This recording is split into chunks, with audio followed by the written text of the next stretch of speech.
మీరు కూడా దివాళీకి ఇల్లు క్లీన్ చేయడం స్టార్ట్ చేసేసారా? సో, ఇప్పుడు నేను చెప్పబోయే టిప్ మీ అందరికీ చాలా ఉపయోగపడుతుంది.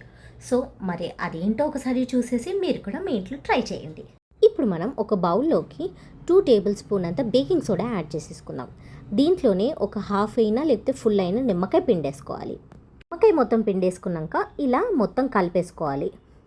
ఇప్పుడు ఈ కలిపేసుకున్న మిక్చర్లో ఒక చిన్న క్లాత్ పీస్ కానీ లేకపోతే పాడైపోయిన టూత్ బ్రష్ని కానీ డిప్ చేసేసుకొని ఎక్కడైతే మనకి ఇంట్లో గోడలు ఇలా నల్లగా పడి ఉన్నాయో వాటిపైన రబ్ చేసుకోవాలి.